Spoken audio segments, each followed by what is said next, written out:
ஓம் நமோ பகவதே வாசுதேவாய. ஹரே கிருஷ்ணா. ஸ்ரீமதே ராமானுஜாய நமக. ஆச்சாரியார் திருவடிகளே சரணம். பக்தர்கள் அனைவருக்கும் நமஸ்காரம். அடியேன் எஸ் நந்தகுமார், ஸ்ரீ கிருஷ்ணா வேத கல்வி நிறுவனம், காட்பாடி, வேலூர். மீண்டும் ஒரு காணொளி வாயிலாக பக்தர்களை சந்திப்பதில் அடியேன் மிகுந்த மகிழ்ச்சி அடைகிறேன். இந்த காணொளி விரதங்களில் மிகவும் முக்கிய விரதமான வைகுண்ட ஏகாதசி விரத மகிமைகளையும் அனுஷ்டிப்பதன் பலன்களையும் அனுஷ்டிக்கும் முறையையும் தாங்கி வருகிறது. அதாவது ஒரு வருடத்திற்கு 24 முதல் 25 ஏகாதசிகள் இடம்பெறும். அதாவது 15 நாட்களுக்கு ஒரு முறை ஏகாதசி, தேய்பிரை ஏகாதசி, வளர்பிறை ஏகாதசி.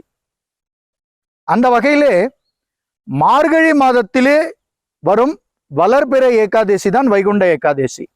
ஏன் மார்கழி மாதத்தில் வரும் அந்த வளர்பிறை ஏகாதசிக்கு மட்டும் ஏன் அந்த சிறப்பு என்றால், பகவான் ஸ்ரீ கிருஷ்ணர் பகவத்கீதையிலே கூறியுள்ளதைப் போல மாதங்களில் நான் மார்கழி என்று கூறியுள்ளார். அந்த காரணத்தினால் மார்கழி மாதத்திலே வரும் வளர்பிறை ஏகாதசி தான் மிக சிறந்த ஏகாதசியாக, வைகுண்ட ஏகாதசியாக கருதப்படுகிறது. மற்ற அனைத்து ஏகாதசிகளுக்கும் தனி சிறப்பு உண்டு, தனி பெருமை உண்டு, தனித்தனி பெயர்கள் உண்டு, வரலாறு உண்டு, விரத முறைகள் அனைத்து ஏகாதசிகளுக்கும் ஒரு போலவே இருந்தாலும் இந்த வைகுண்ட ஏகாதசியினுடைய விரத முறை தனி சிறப்பு வாய்ந்தது. ஆதலால் இந்த வைகுண்ட ஏகாதசி எப்படி அனுஷ்டிப்பதனால் நாம் அடையப்படும் பலன்கள் என்னென்ன, அது குறித்தெல்லாம் நாம் பார்க்க இருக்கிறோம்.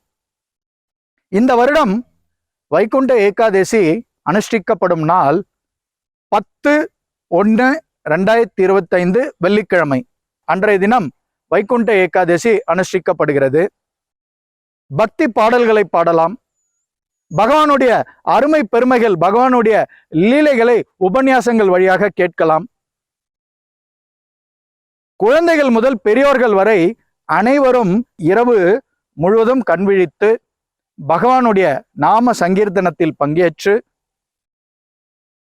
வெள்ளிக்கிழமை 10/1/2025 அன்று விடியற்காலை அநேகமாக அனைத்து வைணவ ஆலயங்களிலும் பரமபத வாசல் திறப்பு அன்று காலை நடைபெறும். விடியற்காலை வேளையிலே அந்த பரமபத வாசல் திறப்பில் பங்கேற்று அன்றைய தினம் பகவானை சேவிக்கும் பாக்கியம் நமக்கு கிடைத்தால் நம்முடைய பாவங்கள் அனைத்தும் விலகிவிடும் என்று சாஸ்திரங்கள் கூறுகிறது. மற்ற ஏகாதசிகளில் விரதம் அனுஷ்டிக்க முடியாத பக்தர்கள், அதாவது ஒவ்வொரு ஏகாதசியும் விரதம் அனுஷ்டிக்க வேண்டிய ஏகாதசிகள் தான்.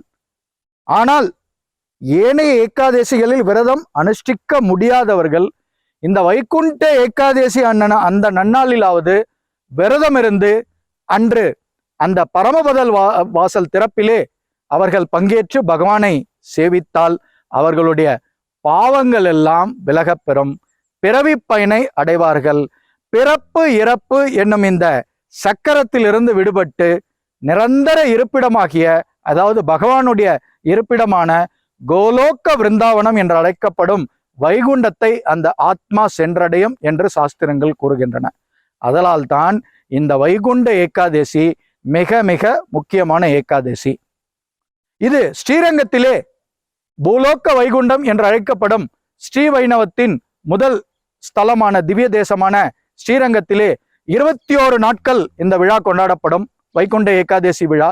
அதாவது ஏகாதசிக்கு முன்பு 10 நாட்கள் பகல் 10 என்றும், ஏகாதசி அன்று வைகுண்ட ஏகாதசி அன்று பரமபத வாசல் திறப்புக்கு அடுத்த நாள் முதல் 10 நாட்கள் ராப்பத்து என்றும் இந்த விழா மிகவும் விசேஷமாக கொண்டாடப்படும்.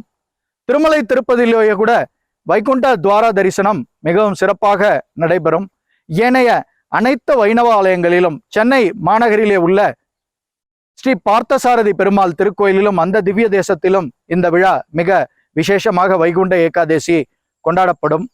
ஆதலால் விரதம் இருக்க வேண்டும். விரதம் இருக்க முடியாதவர்கள் பால் பழத்தை எடுத்துக்கொள்ளலாம்.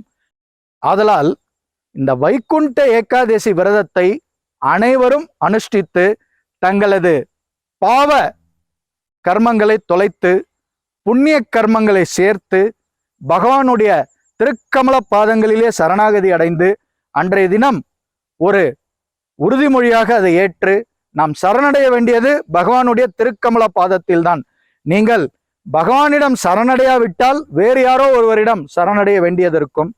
இந்த ஏகாதசி நாளிலே அவருடைய நாமத்தை உச்சரித்தால் எண்ணிலடங்கா புண்ணியம் பக்தர்களை வந்து சேரும். மற்ற நாட்களில் உச்சரிப்பதால் ஒரு உதாரணத்திற்கு ஒரு 100 மடங்கு பலன் என்றால், ஏகாதசி தினத்தன்று விரதம் இருந்து பகவானின் நாமத்தை அனுஷ்டித்து அவரை சேவித்தால் கோடான கோடி புண்ணியங்கள் அந்த பக்தரை வந்து சேரும். ஆதலால் இந்த வைகுண்ட ஏகாதசி விரதத்தை தவற விடாதீர்கள். அனைவரும் இந்த ஏகாதசி விரதத்தை அனுஷ்டித்து அன்றைய தினம் விடியற்காலையிலே அந்த பரமபத வாசல் திறப்பிலே அனைவரும் ஒரு சேர பங்கேற்க வேண்டும்.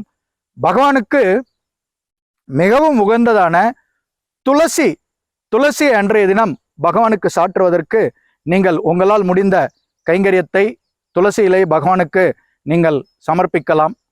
அடுத்ததாக ஏகாதசி தினத்திலே பக்தி கைங்கரியத்துக்கும் ஏனைய தானம் செய்வதற்கும் மிக மிக உகந்த நாள். அன்றைய தினத்தில் செய்யப்படும் தானங்கள் மிக சிறப்பு வாய்ந்தது.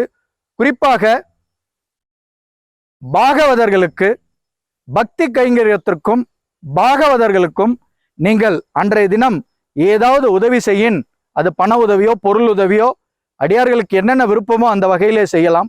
பக்தி கைங்கரியத்தை பிரச்சாரம் செய்பவர்களுக்கு ஆலயங்களிலே ஏதாவது புனரமைப்போ அல்லது ஆலயத்தை நாம் சுத்தம் செய்வதோ அல்லது ஆலயத்தில் அன்றாடம் நடைபெறும் அந்த கைங்கரியங்களுக்கு ஒரு பொருளுதவியோ பண உதவியோ எதை செய்தாலும் இந்த நாளில், இந்த ஏகாதசி நாளில் அதை செய்தால் மிக சிறப்பு வாய்ந்தது. ஆதலால் அனைத்து வித தானங்களுக்கும் மிக உகந்த நாள் இந்த ஏகாதசி நாள். அனைத்து ஏகாதசி நாளும் தானங்களுக்கு உகந்தது. குறிப்பாக இந்த வைகுண்ட ஏகாதசி தினத்தன்று நீங்கள் ஒவ்வொரு ஏகாதசி என்றும் ஏதாவது பக்தி கைங்கரியத்துக்கு இயன்ற தானத்தை செய்ய வேண்டும் என்று உறுதிமொழி மேற்கொள்ளுங்கள். அனைவரது வாழ்விலும் நிச்சயம் சேமம் உண்டாகும். உங்கள் குடும்பம் தழைக்கும். நீங்கள் மன நிம்மதியுடன் வாழ முடியும். பகவானுக்கும் நமக்கும் உண்டான அந்த நெருக்கம் குறைந்து நாம் பகவானுடைய நேரடி கட்டுப்பாட்டில் வரும் பட்சத்தில் நம்முடைய வாழ்க்கையில் சகல செல்வங்களும் நம்மை வந்து சேரும். அமைதியான நித்தியமான ஒரு ஆனந்த வாழ்க்கையை அனைவரும் வாழ முடியும். ஆதலால் வாருங்கள், இந்த வைகுண்ட ஏகாதசி விரதத்தை அனைவரும் கடைபிடித்து பகவானுடைய அருளுக்கு பாத்திரமாவோம். ஏகாதசி அன்று அந்த வைகுண்ட வாசல் திறப்பில், பரமபத வாசல் திறப்பில் அனைவரும் பங்கேற்போம். இந்த காணொளியில் அடியேன் வைகுண்ட ஏகாதசி குறித்து கூறிய தகவல்களில் பக்தர்களுக்கு ஏதேனும் சந்தேகம் இருப்பின் அடியேனை நீங்கள் தொடர்பு கொண்டு நிவர்த்தி செய்து கொள்ளலாம். உங்களது சந்தேகங்களை நிவர்த்தி செய்வதை அடியேன் பெரும் பாக்கியமாகவும் கடமையாகவும் கருதுகிறேன். ஹரே கிருஷ்ணா, ஹரே ராமா, சர்வம் கிருஷ்ணார்ப்பணம். ஜெய் ஸ்ரீராம்.